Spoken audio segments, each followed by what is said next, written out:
Okay, good afternoon, everyone, and welcome to this what is promising to be an exciting and wonderful dialogue and conversation with two great scholars from Brazil on the visions of education under occupation in Palestine, thinking about connections and linkages between the work that we are doing as educators in Palestine and the work that you are doing in Brazil.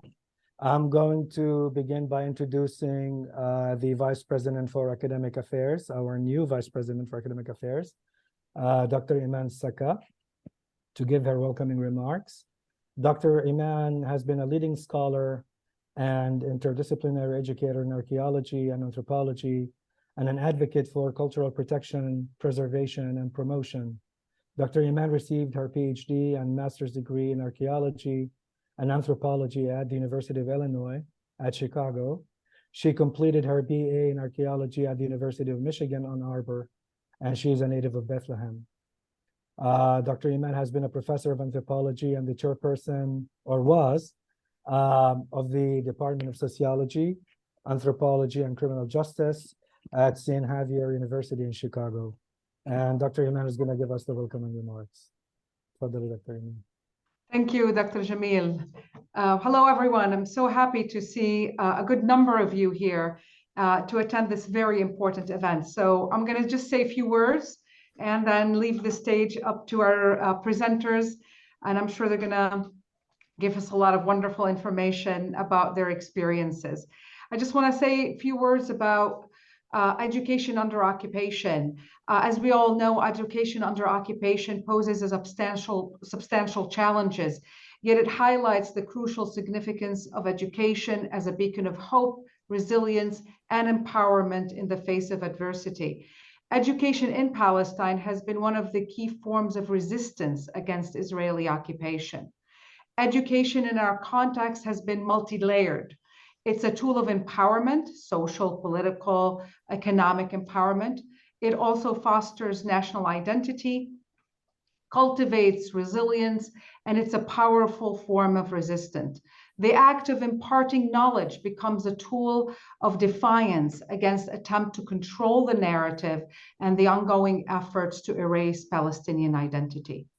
Through this form of education, students are encouraged to understand their rights, preserve their identity, resist inequality, and contribute to the collective pursuit of self-determination. And as Paulo Freire stated, there's no such thing as a neutral education. Education functions as an instrument to bring conformity or freedom. And I very much appreciate that statement. Despite restrictions on movement, scarcity of resources, imprisonment, and all kinds of interruptions caused by the Israeli occupation, the pursuit of education in Palestine stands as a testament to the unwavering determination of the Palestinian people to liberate themselves and their homeland through education and the pursuit of knowledge. It is important to note some of Freire's ideas about critical consciousness as a way to achieve culturally relevant pedagogy, as a way to take action for change. This, for students, will involve gaining knowledge about the systems and structures that are created and that sustain injustice, which he calls critical analysis. Develop a sense of power capabilities, a sense of agency and motivation, and eventually committing to acting against oppressive condition, which is the critical action that we all hope to achieve.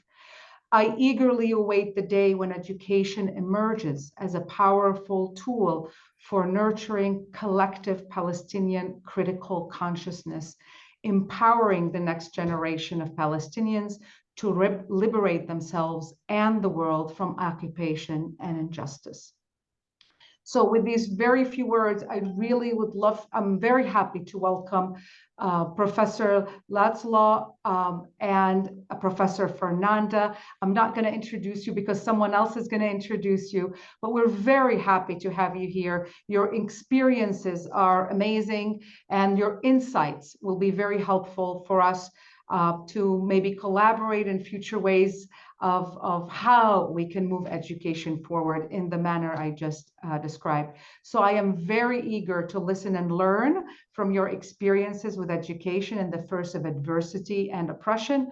I'm particularly interested in gaining insights into your experiences, how education can be a powerful tool for both resistance and the process of decolonization.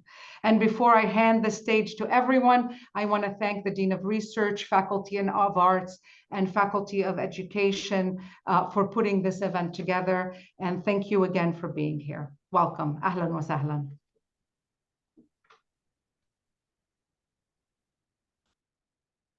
Thank you, Dr. Iman. Just a reminder للزملاء اللي بحاجة للترجمة العربية، كمان مرة رجاء الضغط على الثلاث نقاط اللي على اليمين عند كلمة more. بتشوفوا هنا كلمة interpretation. Sorry, Lily, my cat is here in the middle. And إذا بتكبس تضغط على البرتغيز بيطلع عربي. It's magic.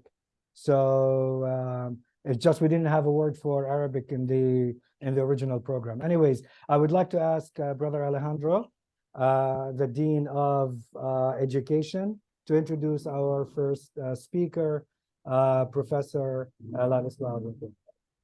Tfaddal, Alejandro. Thank you, Professor Jamil. So it's my honor to give some highlights of Professor Ladislau Dowbor's academic experience and journey. He studied economy at the University of Lausanne in Switzerland, and then a master's and doctorate degrees in economic science and social economy at the Warsaw School of Planning and Statistics. He was a political activist during the military regime in Brazil.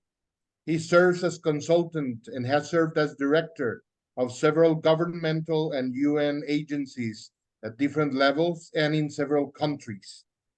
He's also a consultor for Instituto Polis and the Paulo Freire Institute, among other institutions.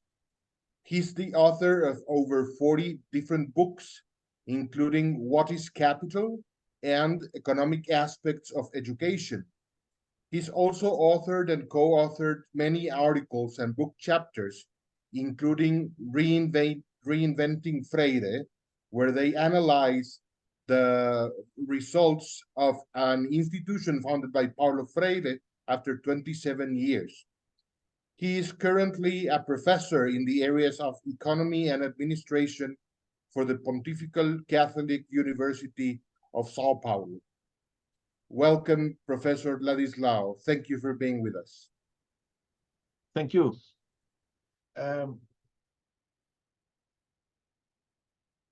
What's next? It's your talk. Yes.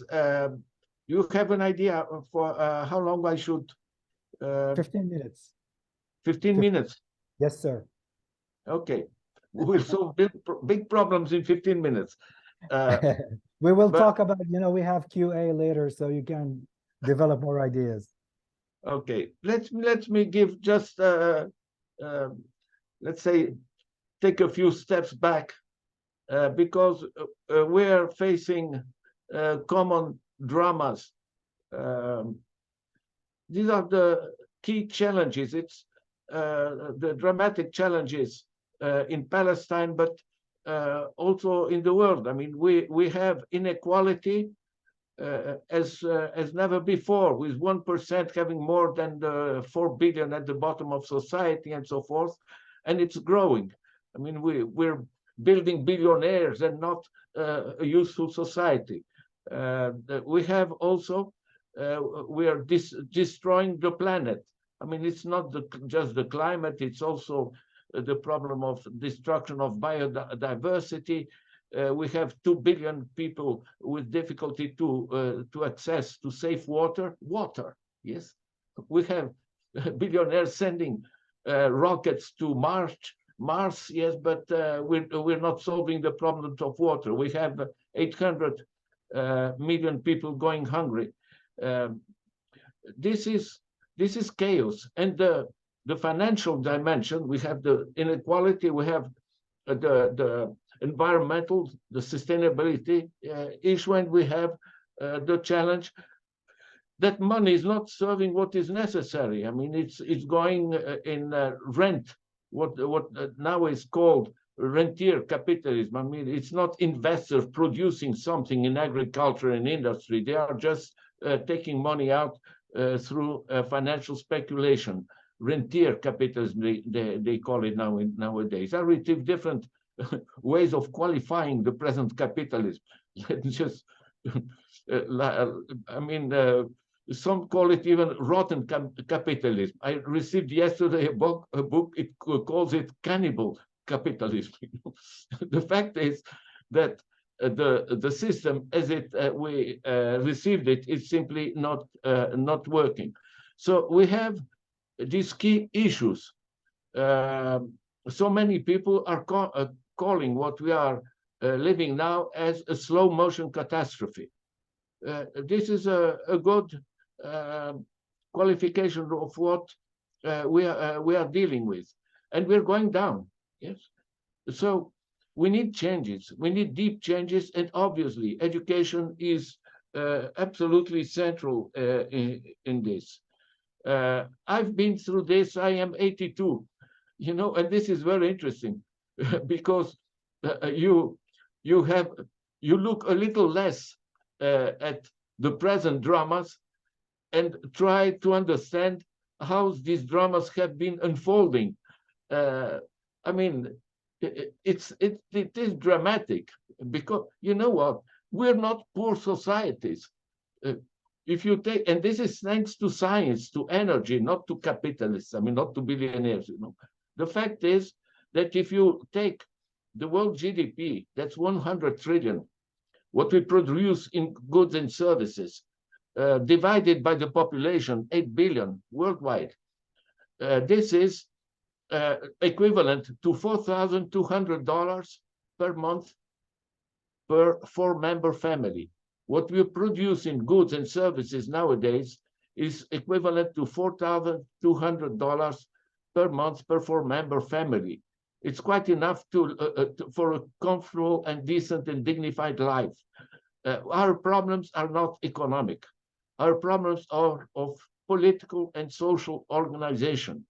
What we are producing, for whom, and what environmental impacts of this economy.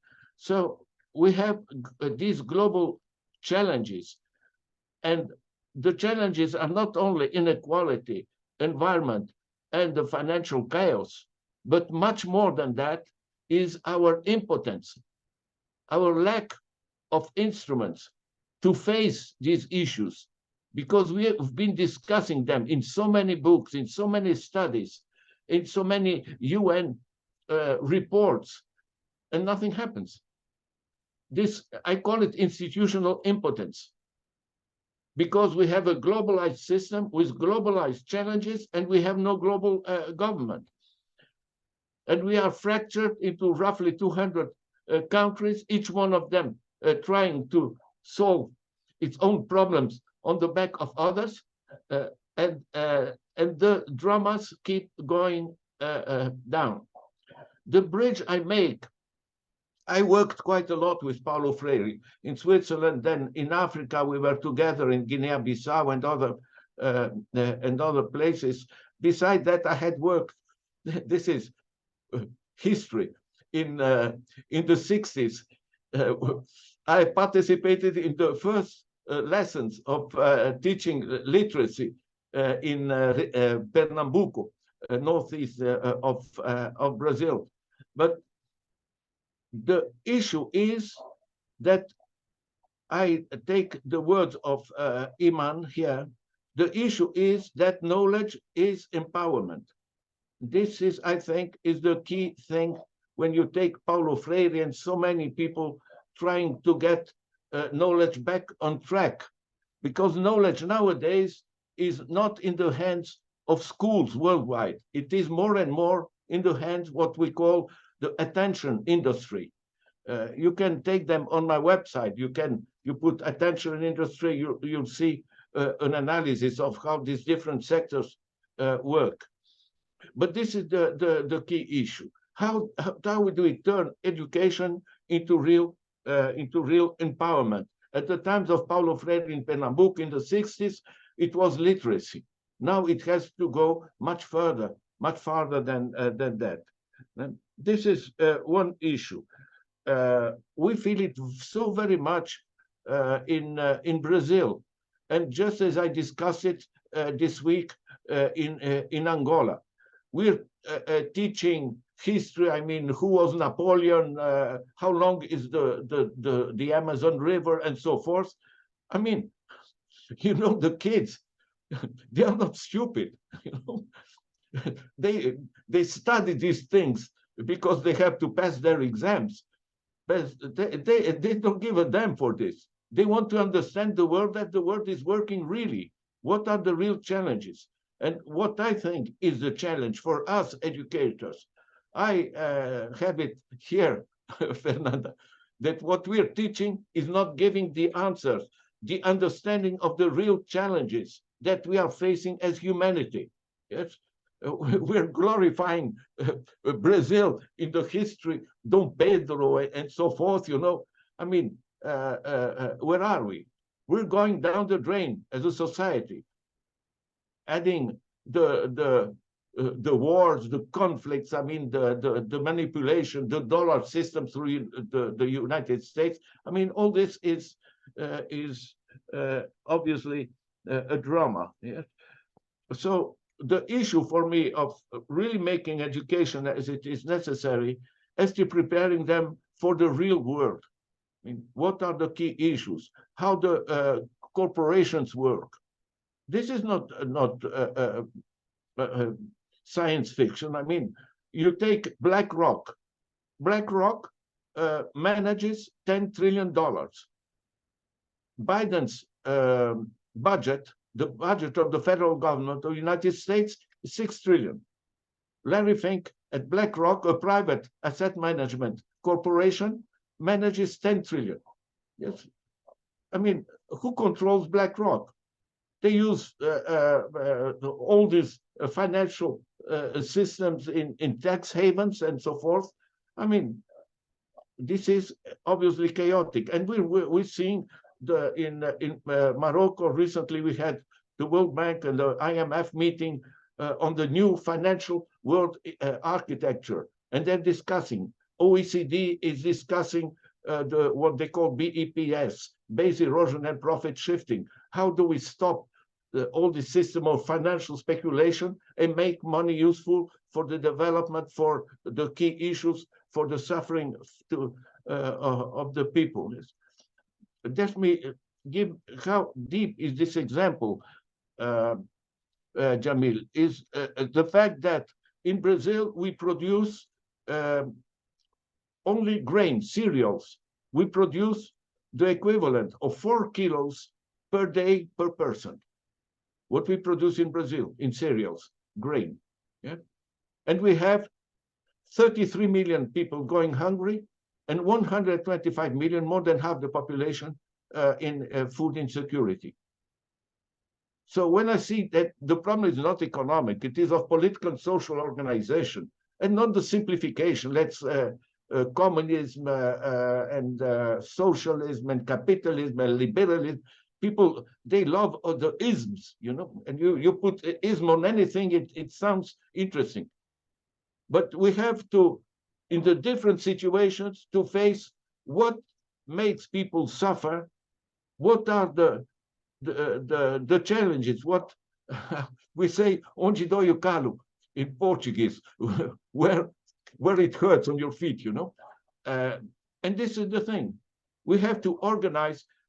Mariana Mazzucato is a good theoretician for this.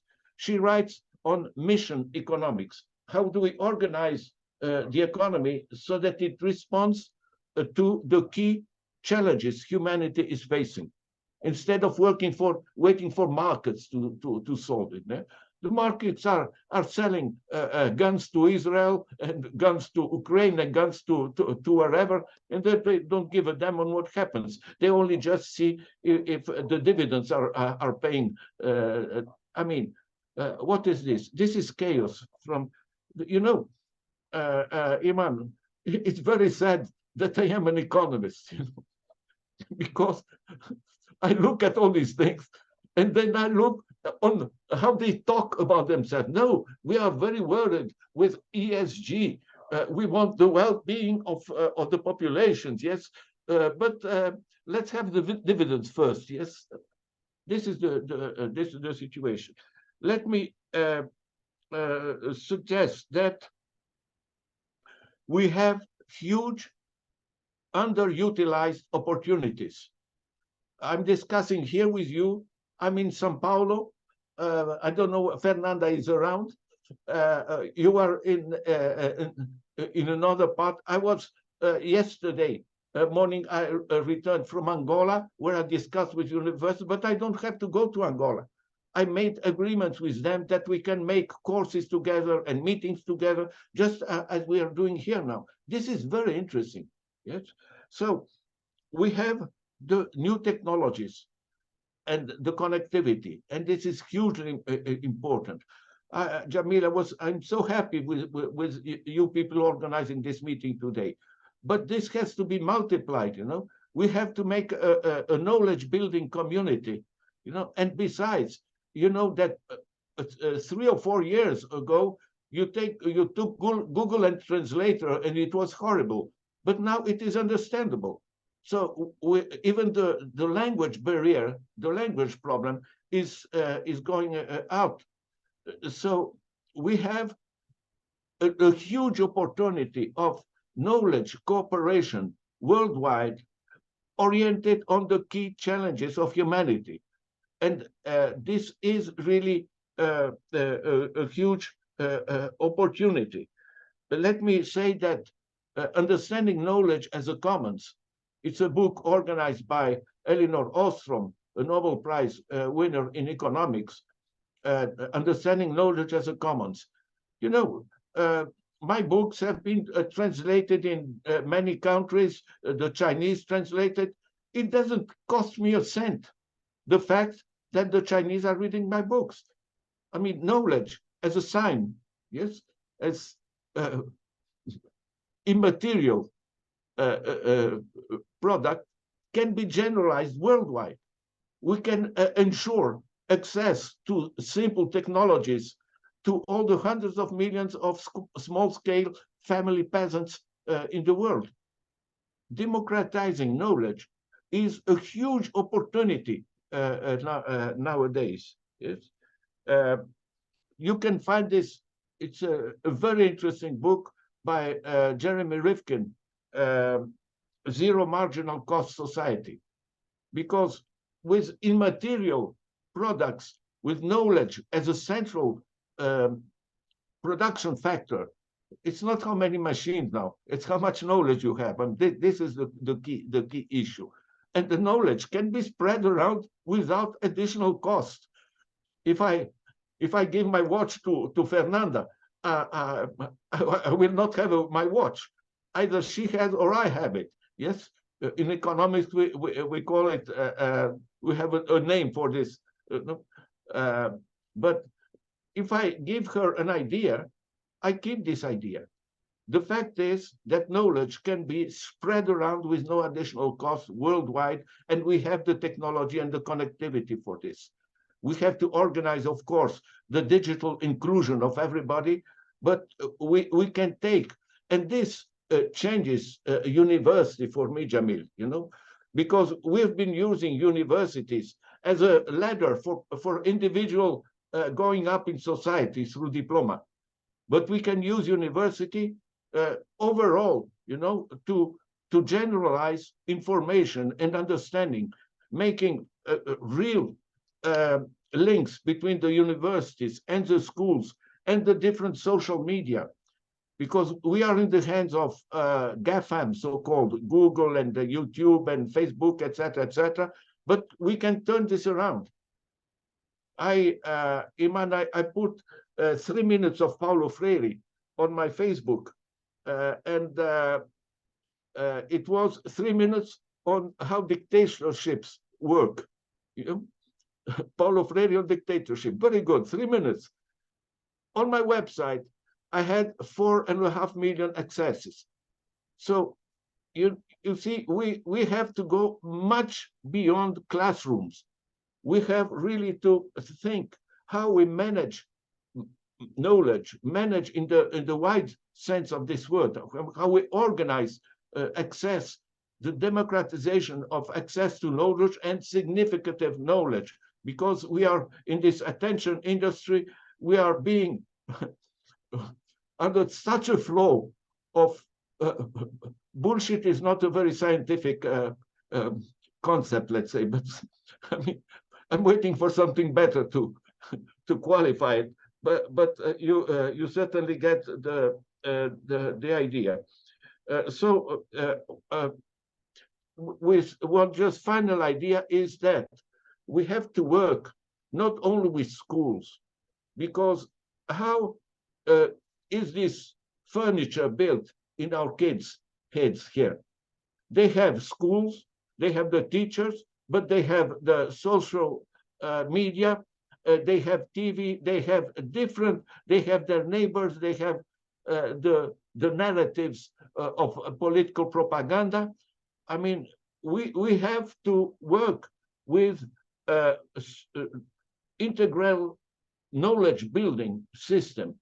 And in this way, I think education can make the bridges, you know, and discuss with kids very simply, you know, how are you building your worldview?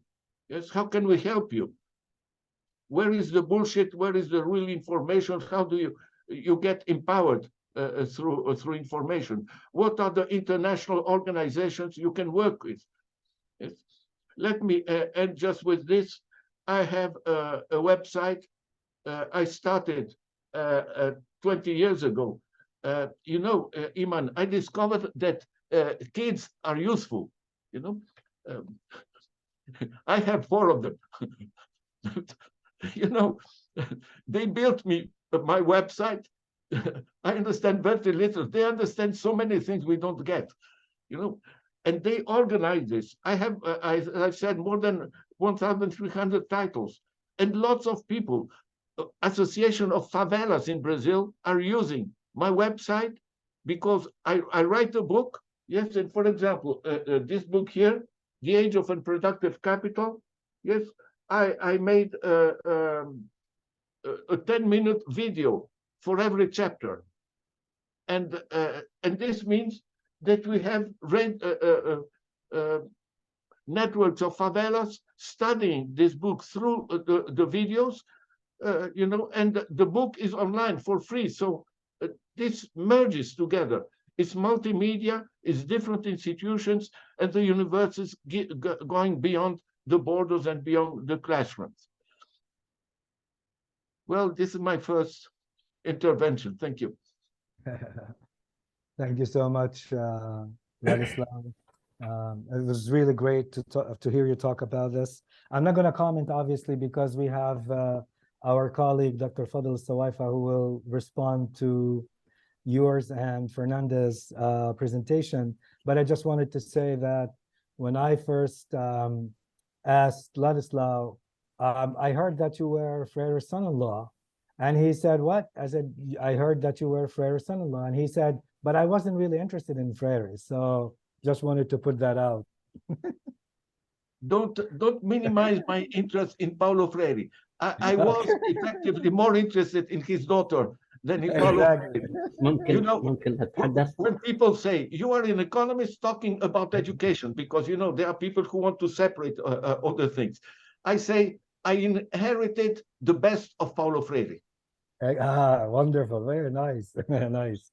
استاذ ابراهيم، ما فيش عندنا ملاحظات هلا، بدنا ننتقل للمتحدث الثاني.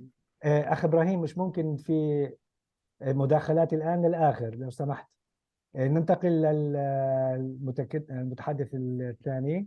I'm going to introduce Professor Fernanda Liberali. It's really my pleasure, an honor to introduce my friend Fernanda Liberali, who is a prominent educator and researcher at the Pontifical Catholic University of Sao Paulo in the Department of English, in the program of Postgraduate Studies in Applied Linguistics and Language Studies, and in the postgraduate program in Education of Educators. Her work in applied linguistics, curriculum development, and teacher education, especially in multicultural and multilingual settings, is centered around decolonial studies and insurgent education in oppressed communities. She has been taken part in many academic and administrative activities, including international projects funded by Marie Curie Actions, the Brazilian representation of the International Vygotskian Association of ISCAR, and the coordination of projects for the continuing education of principals, coordinators, teachers, and councils of municipal public schools of Sao Paulo, and others. So help me welcome Professor Liberali. Fernanda, the floor is yours. Thank you very much, Jamil. I know my friend Ladislau doesn't like slides, but I'm going to use some of them to present and to illustrate what I'm going to say, because I brought to you many videos of projects. I'll do my presentation as a follow-up of what Ladislau has presented, because Ladislau brought to you the general picture, and I'm going to zoom into possibilities. I use this image that you see there to represent something that I would like to say. When I say thank you for this invitation, I also thank you for the resistance. And this image was created, this work of art was created by Jamil Khader, who was an indigenous activist, because he's an activist and an artist, who created these huge entities on very everyday places, just like this bridge in Belo Horizonte, the capital of Minas Gerais. And he used to say that just like the ancestral spirits, these entities represent the resistance of the people who wants to make a difference, who do not want to be destroyed by the power of those who want to oppress, minimize people. So I think that we are together here today. It's also an act of a political act, in the sense that we are resisting together, thinking about the realities that we are having, as Ladislau said, and some of you mentioned before. We're all living in a very difficult moment in the world, but we are resisting, and education is certainly a way of creating possibilities for resisting. I will introduce myself from a different perspective than the one done by Jamil. I'll say that just like you, I was a kid from one of the poorest places in Rio de Janeiro, the neighborhood of Jacaré, where we have the favela called Jacarezinho, where violence is part of our everyday lives. And that was my life all the time, because living close to a favela or living in a favela, you are always involved with the lives of violent reactions and actions that happen in this area. So we had very few opportunities to live fully the possibilities that were created for people in general in this country. That is a country marked by the inequalities that Ladislau has just mentioned. So as a kid from this neighborhood, my only chance was through education. But at that time, education was something that would take me from that situation and put me in a pedestal, which was not necessarily something that would change the reality. So my family is still living in this place, which is the same kind of place that as a researcher and as an educator I work with. So I have this research group with whom I connect, and we create different ways to be facing reality and resisting the power of oppression that is always there. So when I speak to you today, I'm not speaking alone. I'm speaking from the perspective of a group of people who work together with education and language to change reality. So this is my research group working both online and in person, trying to create together with the schools possibilities of transformation.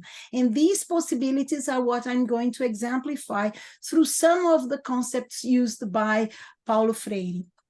The three ones that I'm going to focus on and that are going to connect very well to what Iman talked before are the concept of viable unheard of, which I prefer as instead of untested feasibility, which is something that everyone has talked about. How do we create this? Because in a country, in a place, in a world, in such a horrible moment as what Ladislau presented before, how do we create something that is possible but was never done before? How do we create what Catherine Walsh, based on Paulo Freire, calls the fissures, the small chances for something to grow? And that's what I'm going to present, some of the examples of how we have been working with different schools in order to find this. The second concept I'm going to work with is the idea that we depart from the reality as it is. So how do we teach and organize projects as university professors, as deans, as principals in schools, as teachers, as students, as families of these kids, starting from the reality that we have, not creating an imaginary one, but believing that if I look and if I dive into the reality, I can find together with the others possibilities for the third topic that I'm going to present today, which is the engagement with and for transformation. So we are very much into how do we get connected, and I will talk about the concept of collectivity, which is for me central in creating processes of transformation. So how do I engage with reality to create the transformation that comes with the creation of the viable unheard of?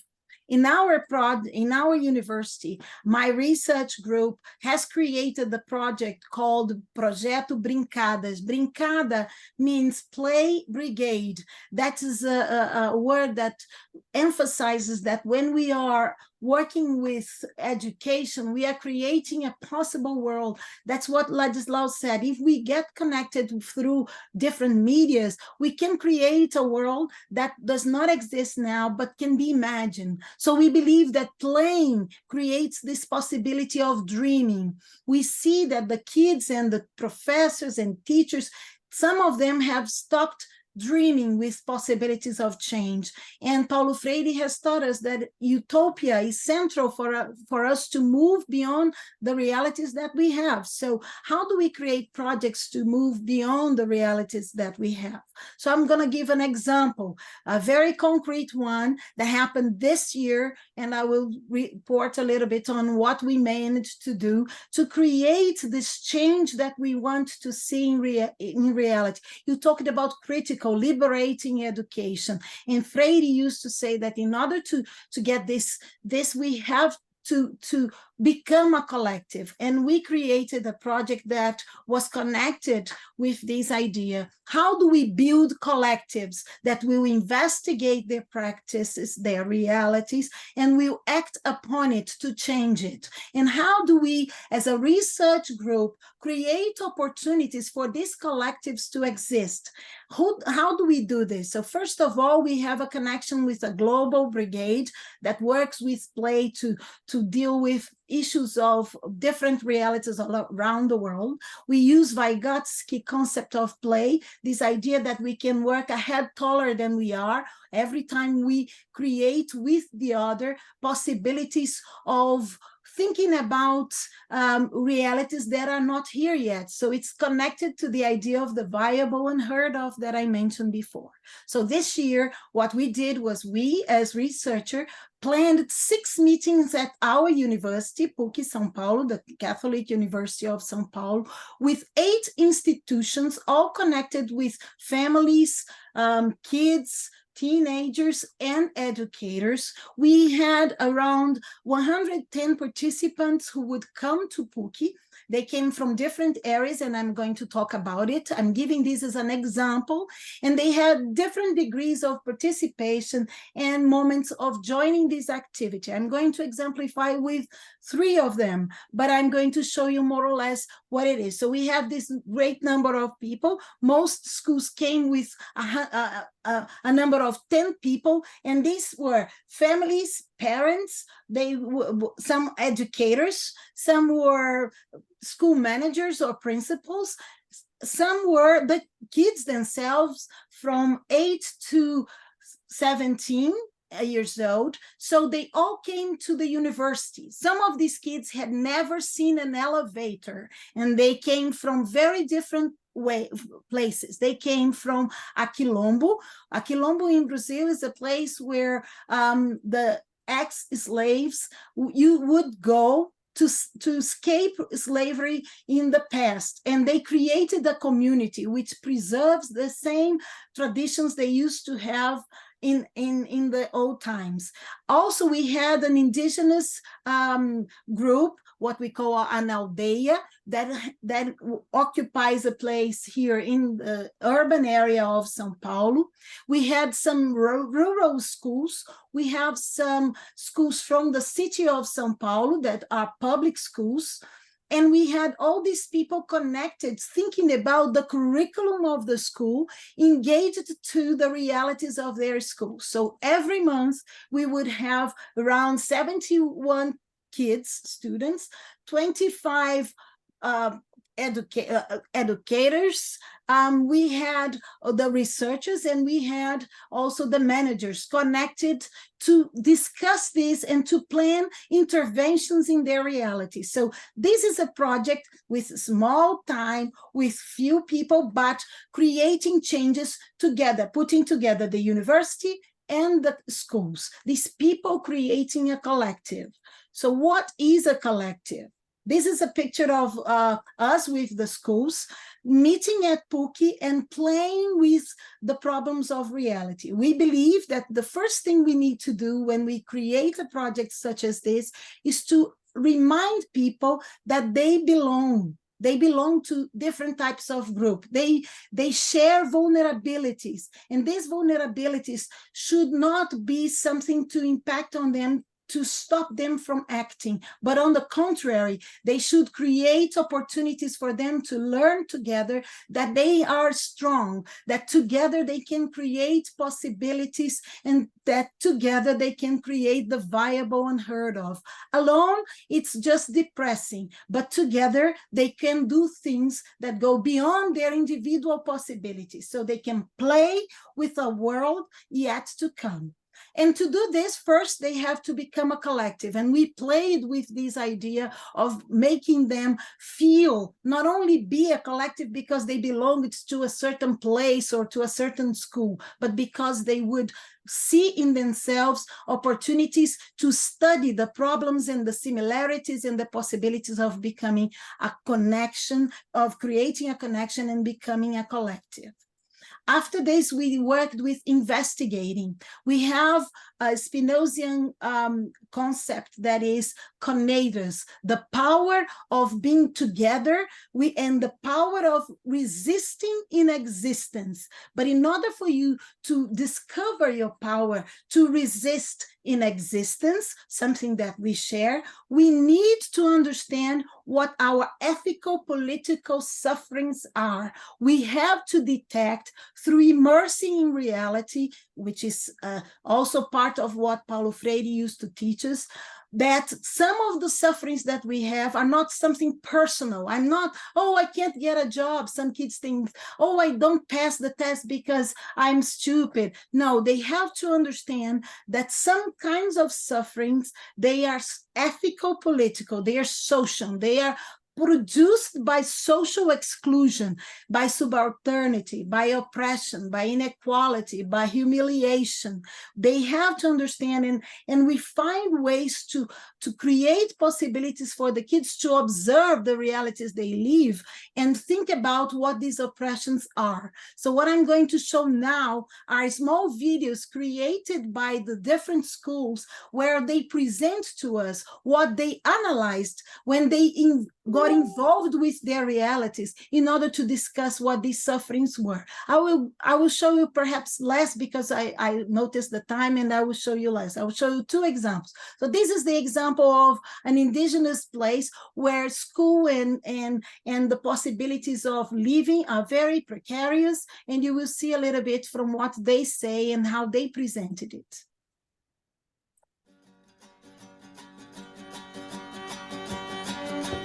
This is the place where they live. Go to a park.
Example, you can see a little bit about the suffering that they identified as sufferings that connect them all, that are part of what they live in their everyday lives.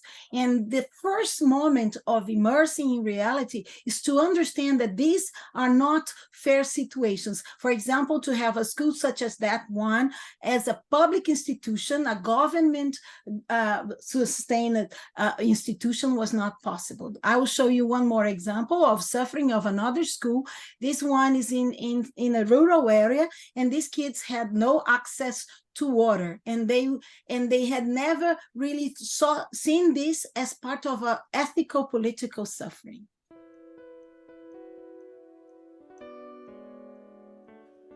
This is the school, beautiful with trees and so, even with very new and modern computer classroom, but with no water.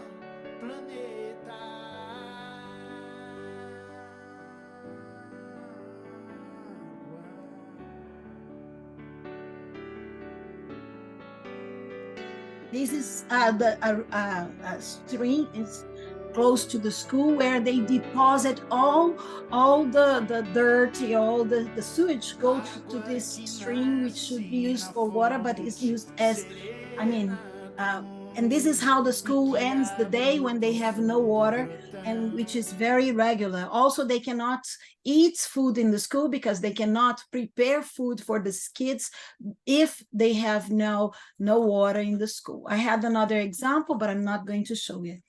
Based on these things that the kids and the different groups discovered, we started a liberating education process of acting. So they had the immersion in reality. And after this, we created what Paulo Freire calls the immersion, the attempt to understand the problems that you have from a historical, critical perspective. So they used the school subjects in order to understand the problems they lived, and also in order to create opportunities to produce ways of overcoming it. And I'm going to show very briefly the two examples. One of them comes from the first group, which was very initial and very little what they could do, but at least they could see that they had the power. These kids are very much into suffering, and the school still doesn't see itself as a place for transformation. This is in the indigenous school. And the second one is the rural school, where they see themselves as more powerful, and they manage to create more opportunities for change. So now 2 short videos as well.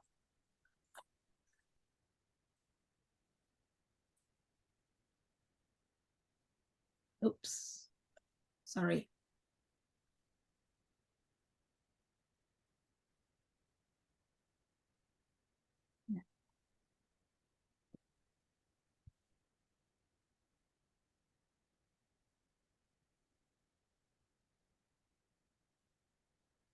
These are the demands they created and how they...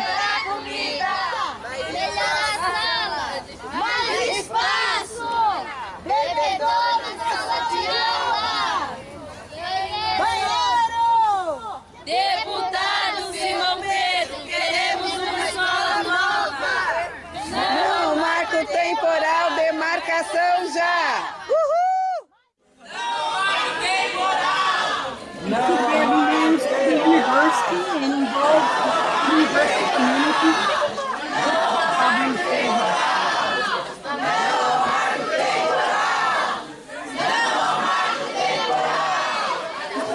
Something which was considered a problem of their own, because they have all these issues with the school, with the housing, because they don't have proper land. They took it to the university and made it part of the demands that we also had to engage with. And the second one also created other opportunities.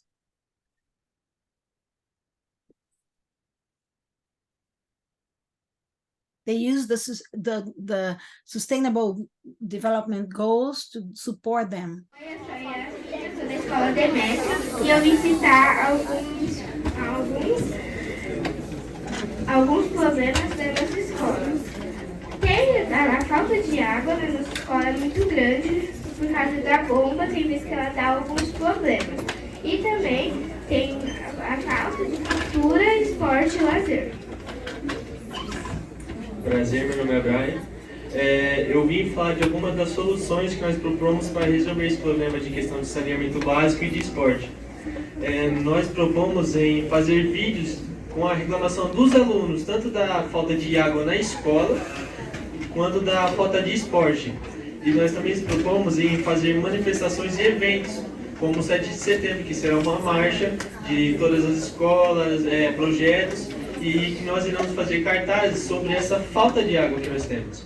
Tipo, mostrando ironia, tipo, água, que falta faz? Entendeu? Outra coisa que nós propomos também além dos vídeos, tudo mais, fazer como se fosse um podcast das pessoas da escola, fazendo reclamações sobre o saneamento básico.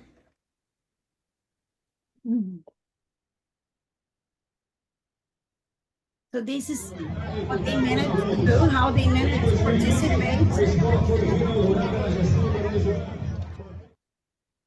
The irony of this is that these kids did this movement, which is a demonstration during the most the time of the most fascist activity of the country, which is the parade for the Independence Day. So they created their own projects and they got involved with them. So how I see Paulo Freire as a means to resist and expand with the communities and us, university professors and university researchers, connected to this demand to change reality with the communities and not only to produce articles and everything else, although this is also so necessary. Thank you very much. Thank you so much, Fernanda. This was really awesome. Thank you for the videos. Very enlightening. I'm going to just ask you to briefly explain what's the time limit trick for our audience before I introduce my friend, Dr. Fadl. Fernanda, can you explain what is the time limit trick that the students were talking about in the video? The time for that project? Yeah, the time limit trick. 1 year. It was for this year, 2020. Okay. We just finished last month. All right, perfect. But I will ask you later to look in the chat and see the question, and then we'll talk about it later, okay? So let me introduce my friend, Dr. Fadl Sawaifa, who is the chairperson of Early Childhood Education Department and the coordinator of the master's program in creative pedagogies and community practices at Bethlehem University. Dr. Sawaifa earned his professional doctorate degree in education from the University of Chester and in the UK in 2019 through a HESPAL scholarship. And Dr. Soaifa graciously agreed to respond to the talks and give us something in relation to the Palestinian context. So Fadil, the floor is yours. Yeah, thank you so much, Jamil, and thank you everyone for making this happen actually. And I really enjoyed listening to the conversations by Ladislau and Fernanda. So I see there are like common things like between what we are doing together actually. So we cannot avoid. Yeah, you're married to the sister of Paulo. I mean to Paulo Freire. We are interested in Paulo Freire himself. So it does apply to the context, as Dr. Aman, said at the beginning. We see education as liberation in Palestine, and it's in the heart of our modules here that we teach for the master's program and for the BA. Courses that we teach at the Faculty of Education at Bethlehem University. It's not only that; it also goes beyond classroom actually, and that's what that takes me immediately to what was Ladislau saying when he was talking about economy and education.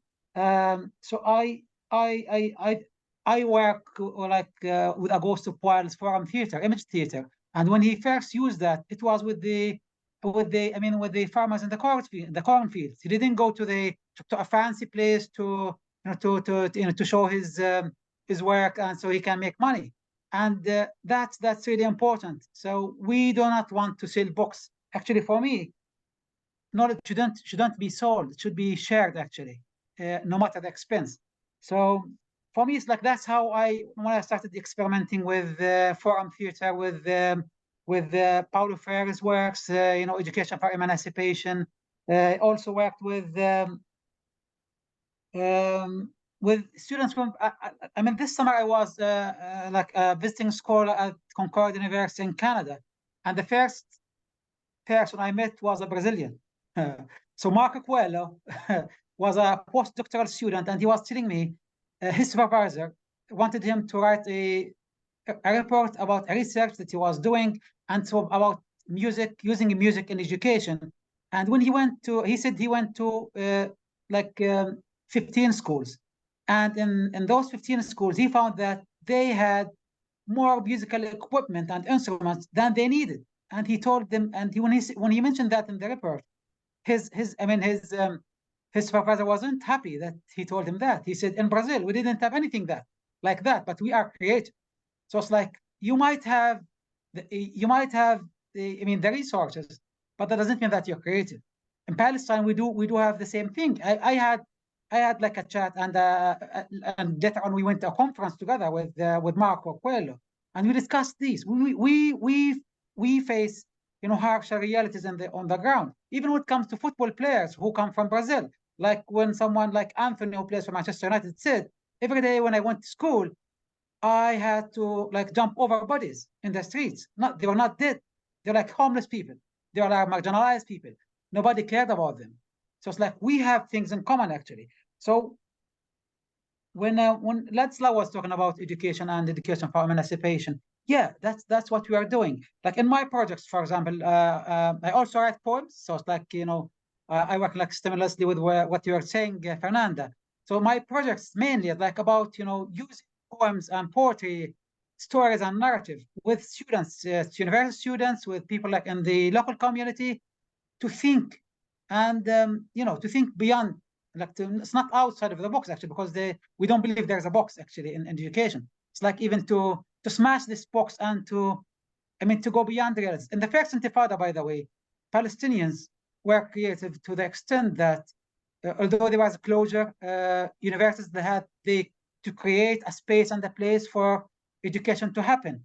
So you would find a university professor going to a group of his students to where they lived, to their apartment, and they could have education. They didn't have this, they didn't need this institution for education to happen.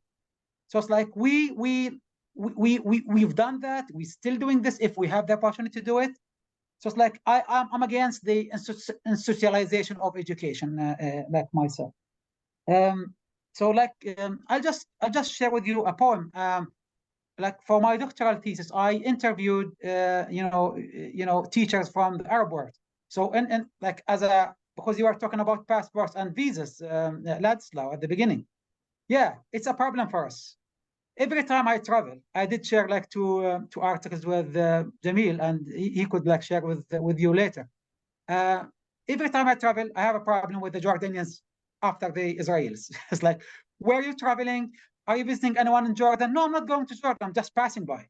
Because the only way out for someone like me coming from the West Bank is Jordan. The only way out was for a Gazan is through Rafah, Egypt. So every time we travel, we face so I wrote a book chapter. I will contribute it to a book by the end of this month. Actually, it's mainly about my experience as a Palestinian, as a person, and as a professional. Every time who goes out, let's say to give a speech, to participate, there's someone who makes your life difficult, and that's what they're doing, like for the Palestinians, the West Bank, and in Gaza, we all know what's happening. So I wrote poems about my experience, and that actually was the starting point when I started thinking about what can I do with my education. I wanted to create like agents of change. I didn't want like to be like students in the classroom. I teach them. It's like, the delivery of knowledge, like banking knowledge. I deliver that knowledge. It's like someone who comes to the classroom. I know they don't know anything, and they just like give back what they learned from me in the test, and that's not learning at all. I wanted to create something. So for me, we sang texts. Actually, we created poems, actually collaboratively and in participatory with my students and with my teachers. My teacher colleagues.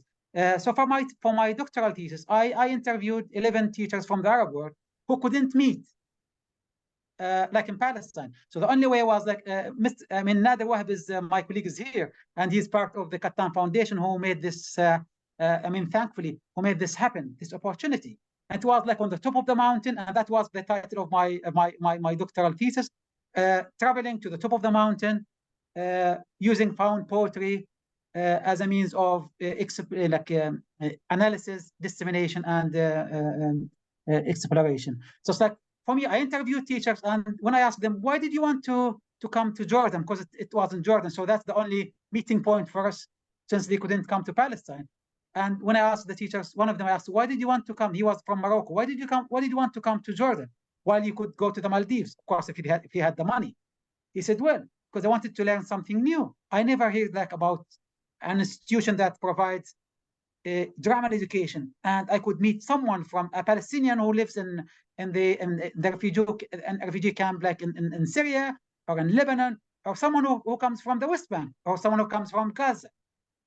Because I myself was a summer school participant, drama summer school participant. So I wanted to see how is this experience for other people from the Palestine and from the Arab world. I'll just share with you a poem that I crafted. I didn't add any of my work to the poem.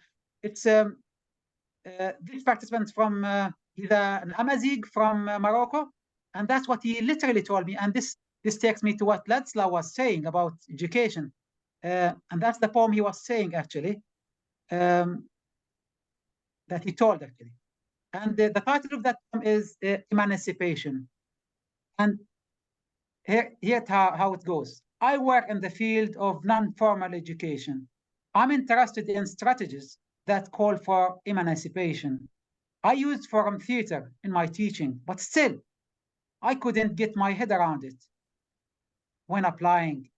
This approach doesn't have precise applications. I heard it in the summer school. The facilitators use drama with active participation. I wanted to learn strategies that adopt the authentic way of learning. Strategies that are authentic, involve learners and participating. Drama is authentic. It uses imagination. Imagination is innate, and drama calls for liberation. I deepened my understanding of the mantle of the expert and prose drama. Drama is itself a moral dilemma. Science doesn't tell you what is moral about what you learn, and education, whether to make something beneficial or a bomb from a chemical equation. drama encourages the learner to ask questions and provides learning context because it's relevant to the learner's life. It connects knowledge and integrates subjects. So that, I mean, that comes like crafted. I crafted from the interviews, like a post and pre-post interview. It's like just one poem because I crafted 48 poems from like interviews with 11 participants. Another example I will give, it's like as you are Brazilians, I'm sure you heard of Celdo Meirelles and his installation, the Babel Tower. So when I was doing my PhD at the University of Chester in the UK back in 2019, there was an opportunity for me to participate in a conference. But before that conference at the Manchester Museum, as part of one of as part of one of the modules I was studying, we had to visit like galleries, museums. So we went to the Tate Gallery of Liverpool, and there I saw the installment of Celdo Meirelles. It's like an 8-meter tall installment with it's all wired, and it also has like another wire on the top. It reminds me, as a Palestinian coming from the West Bank, I saw it as the apartheid wall. So I said, well, that's the thing I'm going to work on. So I created this project based on Celdo Meirelles' installation, and I wrote like a narrative combined with poems, and I presented that at the Manchester museum a year later. So that's for me. It's like we can do something if we want to be creative. It's like you cannot say that Paulo Freire is saying, yeah, education is for emancipation or liberation, and you just say, yeah, you use it as theory. But theory should be married with practice if we want to do something, if we want to create a change. And I just want to also to comment what Fernanda was saying, because the projects that you were working on, I really found interesting. It's like when you use just back to the comments that you were like working on, like images, like collectives, like working on images and photographs and putting them together. For me, it's like really interesting. Like working in a group and like doing a performance later on, because we do that. I do that myself with my bachelor and master students at Bethlehem University, at the Faculty of Education. For us, like space and place are really important since we are from Palestine. And you can see, if you come to the West Bank, just like don't talk about Gaza, because Gaza is like the most inhabited place on earth. So now this propaganda, we ask them to leave, so they don't want to leave, so that we kill them. No, because they don't leave. They cannot leave. They don't have any place to go. Even in the West Bank, it's not only like because it's like inhabited. It's not as inhabited as like as populated in Gaza, but still, I'm from Hebron, for example. I haven't been to Hebron for 2 months now because there's someone, a Moody soldier on the ground, who would ask me like easily to go back. So it's like the space and the place are occupied for us as Palestinians. For me, I cross these borders with my mind. So it's like we cross the borders imaginatively when we like in the like teaching and learning online now, because we moved to online teaching at the beginning of the war on Gaza, and we are doing this just today before this panel. Actually, I had a drama just the last thing I wanted to add. I had a drama lesson with my a second year, first year students together, and I wanted them to create something like although they're like from different places, from Jerusalem, from Bethlehem, from Hebron, from the outskirts of Bethlehem, and I want them to think of situations. I want you to imagine the reality, because like we live the reality. For you, it's like you don't live the reality, but like we cannot even avoid not imagining the reality. So I want them to be like to take in roles and to think about situations. You can be like whatever. You can be like a family discussing what's happening in Gaza, or you can be like a journalist trying to interview someone who's like a kid who's lost his cat, and he went back to the north of Gaza, and he paid 250 like Israeli shekels to get his back. And now we are called like we are dehumanized, and we are like being being depicted as human animals. So it's like they beautifully actually put it like into drama, and we enjoyed doing that. So that's the last thing I wanted to say. We found something, and I think we should work like collaboratively actually on a research project in the future. Thank you so much. Thank you, Fadel. This is really great, and I hope we can build on these collaborations in the future and work together. And this is an opening this is the beginning, hopefully, of a beautiful relationship. So I'm going to pass the mic to my colleague, Ms. Hanadi Yunan, the Dean of Arts and the chairperson of the English department, to lead the QA session. I know we have a couple of questions already, and Hanadi will take it from there. Hanadi, please. Thank you, everyone, for very informative talks. And I personally enjoyed it, and I feel there's a lot of connection between what we are going through here and what you have produced and told us about in Brazil. And I agree with Dr. Fadel that we can collaborate maybe across borders and across continents to be able to create something.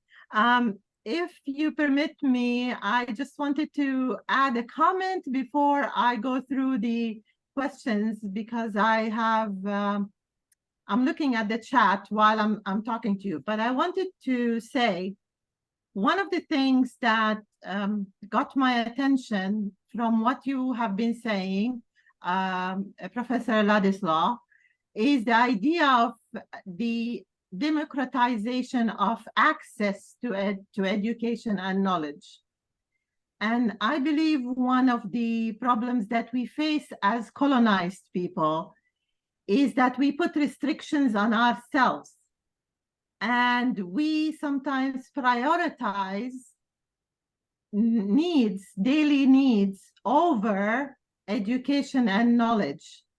And we need to create awareness. And I believe this is the possibilities that have been shown by Professor Fernanda, in that people in communities need to become aware that they need the knowledge, and not a knowledge that comes from the West only. It's not a knowledge that is a set of rules and regulations and understanding, just like you said, Professor Ladislau. We teach them about mountains and rivers and seas and all of that. But we also need to capitalize, sorry to use the word capital, but to capitalize on the native knowledge and build from there. So combining innate native indigenous knowledge with the need may create awareness for the possibilities of creating a new reality. And I think at Bethlehem University, we have a lot of examples of things like that. And I would like to share with you one example. Last semester, there was this service learning at Bethlehem University conference. And we were very, very happily amazed by some of the projects that the students came up with some facilitation and encouragement of their professors to engage in the community and through the community to meet the SDGs. And it was an amazing experience, and I think it made us faculty members aware of the potential of those young people and the possibilities that they can produce something that maybe we could not imagine as faculty members. So I think I'm going to stop here, and I want to look at the possibilities. Maybe you can raise a hand or type up a question if you want. The participants in here. Dr. Hala, do you want to say something? You're muted. Not anymore. Hello, everybody. Obrigado, as they say in Brazil, in Brazilian Portuguese. Now, the thing is, sorry, I have a voice problem. Yes, knowledge is empowering, but knowledge is also in the hands of who are powerful. So knowledge can only be for empowerment if it is democratized. Because nowadays we are seeing, as we saw in the couple of days in the USA hearing Senate about, the leaders of universities have been sitting for a hearing.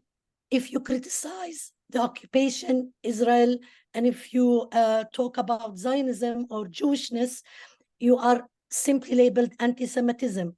But that's not my question here. My question here is, yes, you have the favela in Brazil, which is equal to our refugee camps here. But also you are talking about the collective.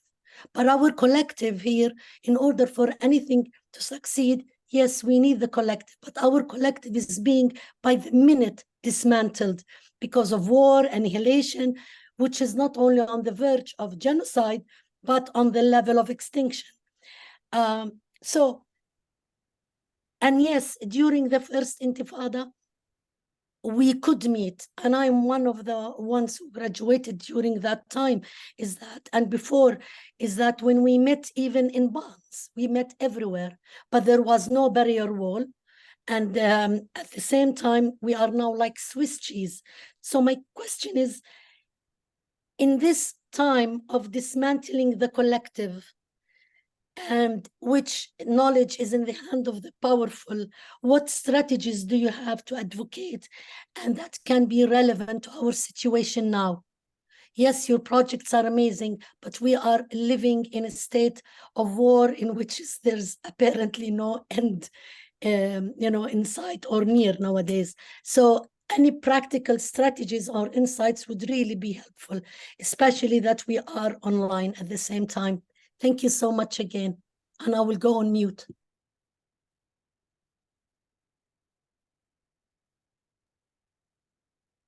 Who would like to answer first? Can I comment just a little on this question?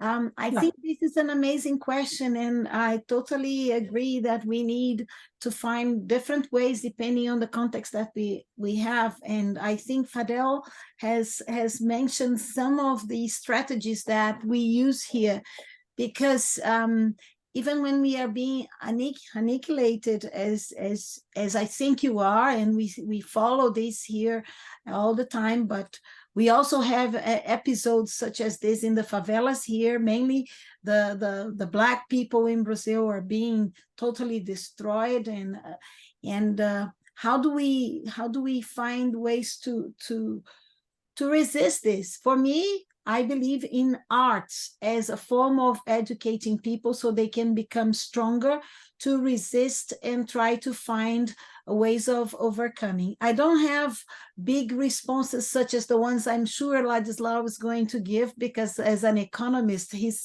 thinks big.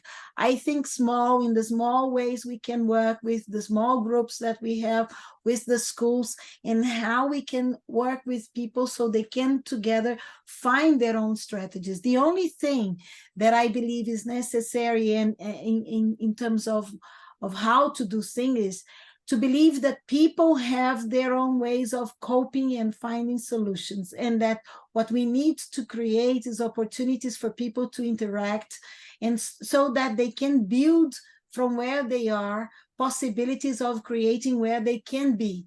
Because from my place in Brazil, I cannot know what possibilities you have in Palestine, but I can certainly share what we do here. And I even sent you some of the articles we have written recently about this. But also I believe that collaborating through creating collectives and listening to one another is the only way we can find solutions for problems we have never thought before. When I'm here and I listen to the kids telling the problems they are facing in their schools or with their communities. I have no answer to those. There is no previous knowledge that can support that, but we can work together, use all the knowledge that people can share to find possibilities to break through these processes. And I think that arts, because of the imagination that it provides, can be a helpful tool for us to work with.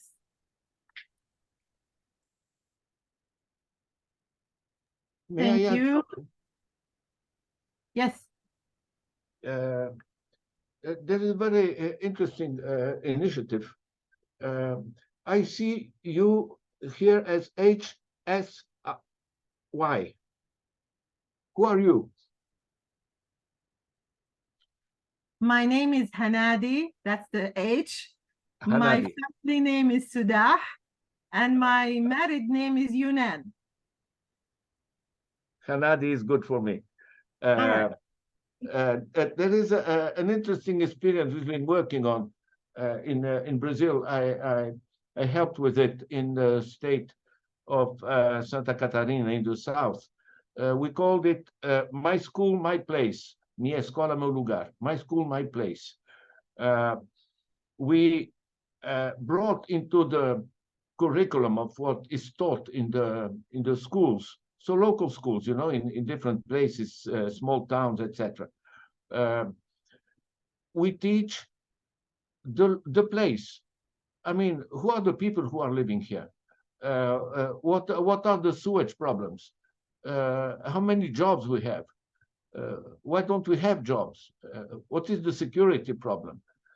And so forth. You know, it's a way of using these different instruments as mathematics, whatever, language and so forth, in understanding your own situation.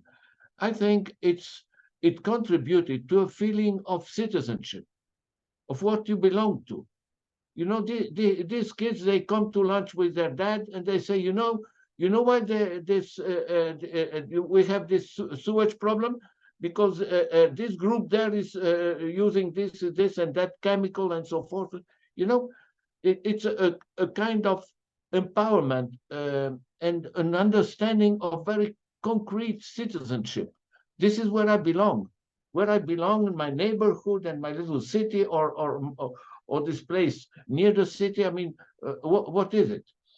Now, a second issue is bridging the urban and rural areas, because it's been historically so divided. And now we have an interesting program here. It's called de-ruralization of the agriculture world. So this is interesting because these new technologies, they allow really people to be linked, you know, with each other, and to organize a city and agriculture and people who live on Earth or more distant places, how to bring this community together. And this is using all this connectivity. It is very powerful to build, let's say, a feeling of belonging, which is so important in this issue of what I'm learning. I mean, what I'm learning, what is it for? I mean, this allows it to bring this problem. Let me say that this distinction, of knowledge and awareness, I think is very rich. We've been discussing this very much in Brazil. I mean, one thing is educating. The other thing is what am I being educated for? Yes. One thing people say, oh, so-and-so is very intelligent. Yes, but what is he using his intelligence for? I mean, Bolsonaro is not stupid. Hitler was not stupid. I mean, the problem is the values. So incorporating values into this, all the humanitarian values, I think, are extremely important. And this is pure value, pure Paulo Freire. When you read his basic writings and in particular, the discussions we had with him in Guinea-Bissau, because the people spoke African languages which were not written.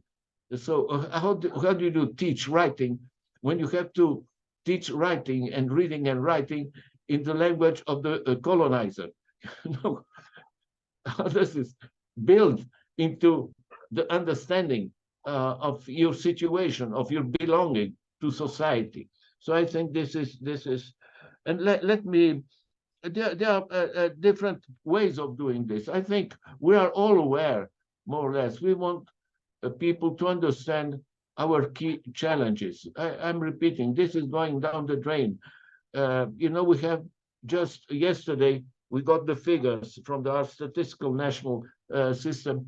We have 11 million young who are neither in school nor working. That's 11 million. You know, you are 20 and you don't know what to go, where to go, or to earn your life, or to work, or anything. I mean, this is despair, you know. These people trying to as we see, to go to Europe, you know, and to escape and things like that. This is a tragedy. And we have other figures. I like very much the concept of education under occupation. You know, in Brazil, the police kills 17 persons a day. This is police killing in Brazil, 17 persons a day. In great part black, of course, yes. I mean, this is not occupation, but this is an elite system of occupation. You know? And this is not working. You know, Fernanda says, as an economist, Ladislau has a broader view, you know. I have a more irritated view, a more indignant view. You know? I just can't stand it. I mean, all these guys said, yes, the markets, the financial flows, you know. I mean, what are we talking about? We have between 6 and 8 million kids who are dying of hunger in the world. I mean, what the hell? Yes. And what we produce in the world is enough for 12 billion people food. Take the FAO figures. I think putting plainly for the kids, you know, that the world is looking for a system that works. It has to be built. And this is going to be their challenge. This is the key issue, you know, because it's not just enabling the kid for individually to find his place, you know, get a job or whatever, or migrate or something. Yes, it is building a sustainable world. We have the global sustainable goals, sustainability goals, and we have so much talk. You know, I use as an example that we are in COP28 presently. Yes, I mean 28. You know, the climate scientific basis of the climate drama is from 1850, from the 19th century, around 1850. The first meeting to say, well, we really have a problem is Stockholm, 1972. Then we have Rio. I participated in the global meeting, the Rio 92, the global meeting on the climate. And we made the first document of proposals for dealing with the climate issue. And then in 2015, we made another meeting, and this time we really are going to do something, you know. And we have 28 meetings. The fact is, I would like you to get interested in my books, not because I'm so commercially, anyhow, they are free of charge on my website. So, but understanding the economic basis of the social and political and cultural divide in the world is fundamental, because this is how power is exerted. It is through the financial systems, through the exploitation systems. You see, this little book, this is the Portuguese version. You can have it it's published in English in this Rescuing the Social Function of the Economy. I suggested in a chat place here, you can have these texts in English, but I insist on this. You know, the basics of economics is not complicated. Where does the money come from? If you take the figures of how much money through arms go to Israel from the United States, it is something. If you see the Ukraine war, you get it through the economic filter. It's evident for whom the bell tolls. This is how it was said at another time. What I would say, you know, is that the key issue is that we have to bring into education what really matters for the future of these kids, you know, not hide the reality of them. Hamadi, I think that this it's not good it's not nice, let's say, for the kids, yes, but we have to bring reality down to them. Yes. So many of them are losing their parents, losing their families. Good God, I mean, what is this? You know, the human being has a very clever brain. We managed to send things to the moon and so forth, yes. But in terms of our capacity to get organized as a civilized society, we are morons, really. And the powerful, they feel, you know, so. As I say, I agree with you in everything you said, and I want to add that yes, morality is needed and values are needed. The problem is, and I heard it recently, and now I can't remember who said it, but individuals can be moral, societies cannot. And that is the problem. But I really want to open the floor for students here in Palestine and in Brazil who are joining us today. Please ask questions, make comments. You, the young people, have actually created a revolution with the social media, and were able to spread awareness across the world through TikTok and Facebook and about what's happening in Gaza, that organizations and NGOs spent millions of dollars trying to advocate without much success, while young people nowadays have been able to spread awareness and disseminate knowledge through music, as Fernanda was saying, art, through music, through little short videos on TikTok, irony, comedy, all kinds of things that made people aware, and millions of people are becoming more and more educated because of that. And I think that's alternative education. So please, young people, if you have any comment or anything, the floor is yours.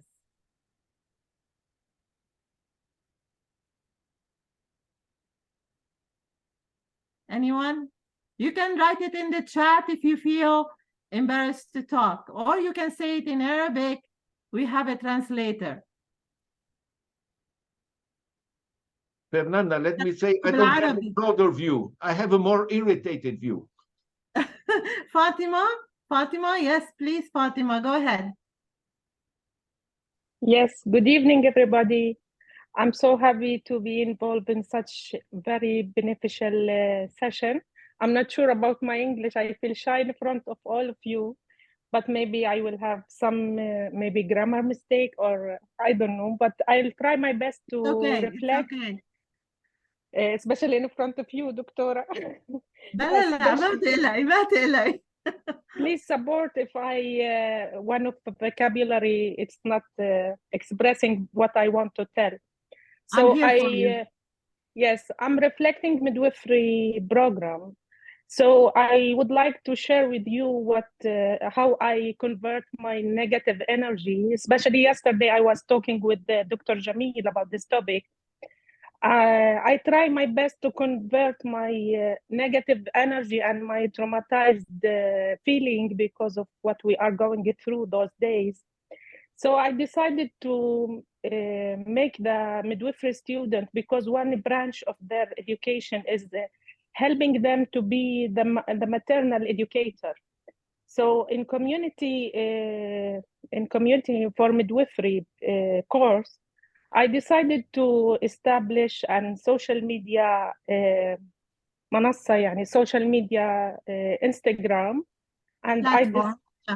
yes, and I asked each one of them to formulate an academic video, like for example, how we can tell the mothers to deliver under a crisis while there is no midwife, no hospitals, there is stressful situation, the trauma they are going through.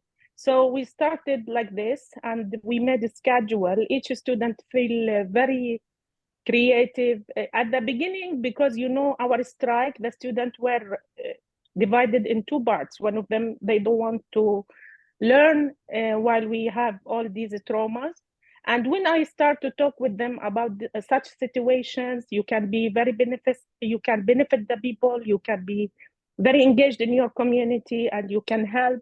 So they are very initiative. I'm really surprised from their input in such topic. I'm doing editing every time because, we don't want to influence any or to separate any long knowledge. So every day by day, we upload academic video related to antenatal care, postnatal care, anything related to psychosocial changes that the mothers go through. And the students were very encouraged to do so. And I will consider it one of my evaluation criteria. I did the same maybe before while we in the Corona time or COVID time, and they were very creative also. We did such academic videos. It was like separate knowledge related to baby care, neonatal care. Like this, it's one of my really dream to be out of the box, to think out of the box even without war, and to be more creative. So this is one of my aim, to make them more involved, more close to the woman, and more touching to what the community needs. That's it. I hopefully continue in such work. It takes me a lot of time to edit each video every day, but I feel very energetic, and it's very happy for me as teacher to make them inspired, and the midwife feel more empowered to do so. And I found it finally, it's like a frame, like Paulo Ferrari, use Paulo Ferrari, as you said, all of you. And I discovered that there is conceptual thinking in that. Thank you for letting me share. Sorry for my English, maybe. I hope my message will be very clear. It is clear. Thank you, Fatima. And I think you gave concrete examples of how you can use indigenous knowledge, reality to help students advance and really provide the service they need to provide at a time of crisis and impossible circumstance. Thank you very much, Fatima. I believe, is there any student who wants to add? Because we're coming close to closing, and I know that Dr. Hala wants to say something. But Hala, can you give us a minute to see if any student want to comment? Thank you, Dr. Hala. Anyone? I see some names here who may want to comment maybe, and don't be shy.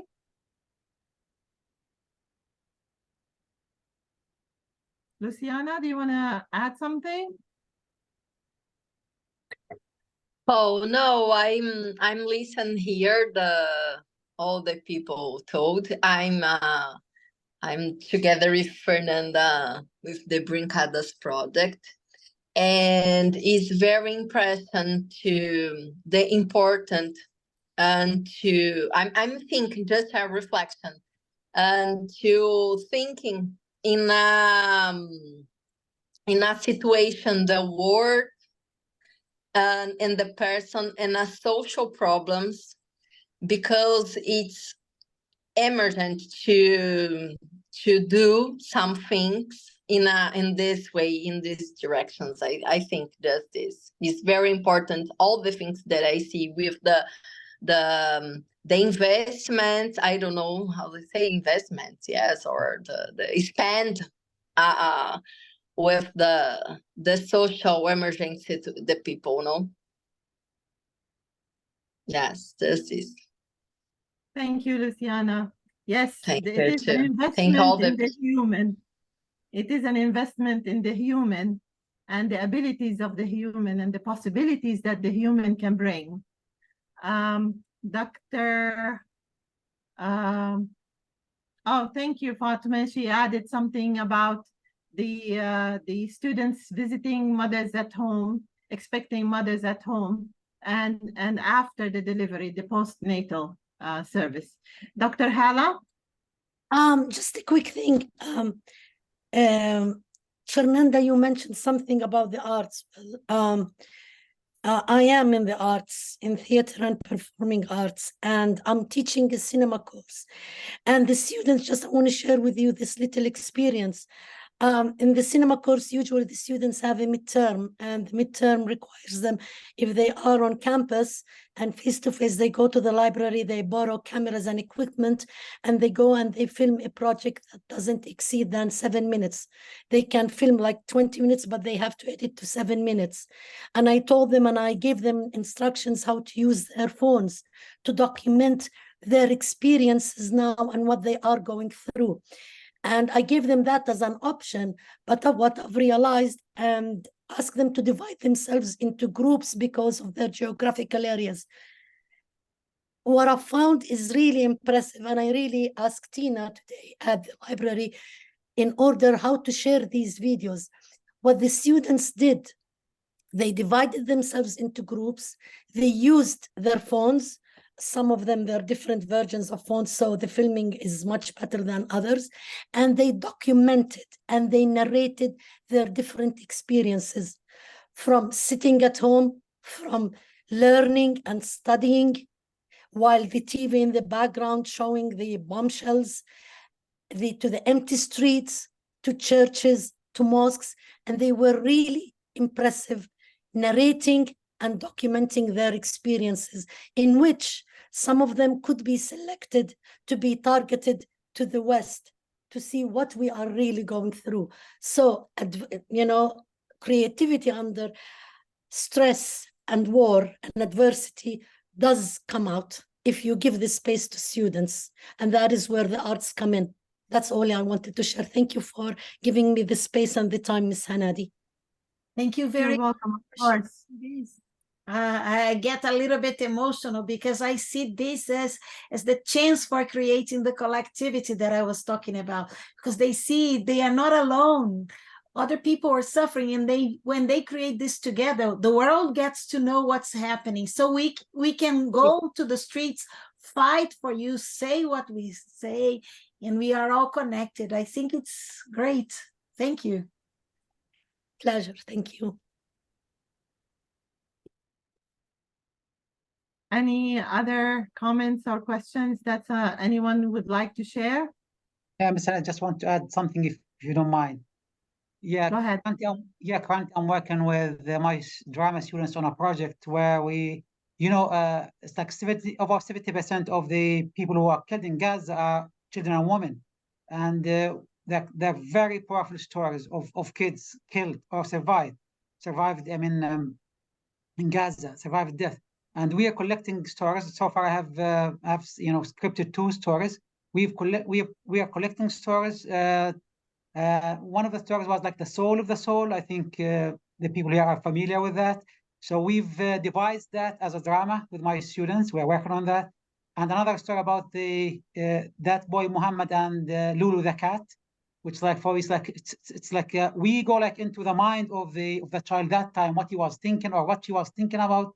I mean, the granddad, when he was like, instead of crying, he was kissing and he was telling stories to his granddaughter who was killed. It's like it's like it's a reality, but like we want, it's like different from people who don't live the reality, but like we are imagining the reality, so we can like share it with other people. Like hopefully we can share it like with people like in the, I don't know, like sometime when it allows. Yeah. So that's it. Thank you so much, actually.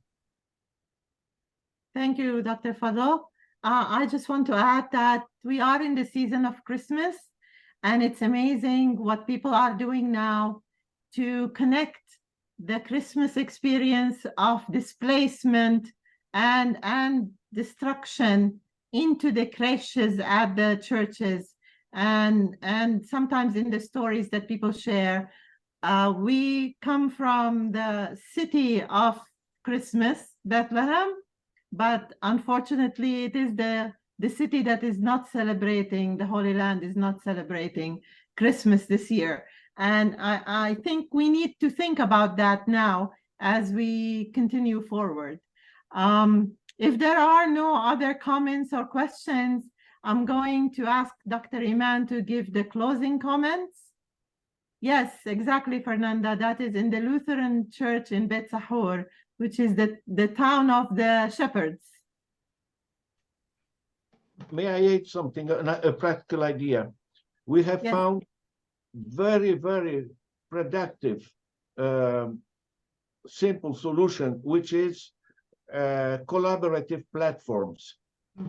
For example, we take a part of Sao Paulo, a community, 86,000.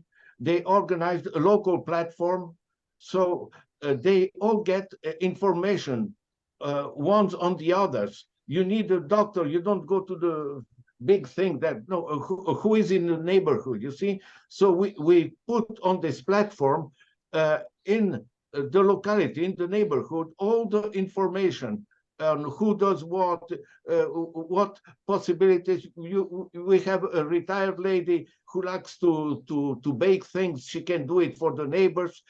So this is very practical. You can get it on my website. You put Casa Verde, just as it is. Well, it is in Portuguese, but anyhow, we found it as very useful. For example, during COVID, for favelas, you know, which are very poor. So they managed to get their own ambulances, their own support systems. These collaborative platforms, instead of Facebook, these giants, etc., you make the easy connectivity, neighborhood connectivity, you transform it into an interactive community. And this is very practical and has shown very exceptional results here in Brazil. If you need more information, well, we're free to support, to give you the context for it. Thank you. Wonderful. I have no closing remarks. I just want to say a couple of things. I thank you very much for sharing your experiences. As you saw and you talked about, there's a lot of crossing between our experiences, and these are things that we can build on. So I hope we can continue this kind of relationship and establish a stronger connection between our institutions. I just want to say a comment about universities. I think I was in the US for a long time. It's like, why are people getting an education? You know, you just give them practical experience to get a job and make money. So now the idea behind a university is gone, and I think we need to bring that back. University, yes, gives you skills to hopefully get a job, but it's the place where you build your knowledge, you build your connection, you build your base, you absolutely. And I think that's extremely important. And we should keep saying that and acting upon that.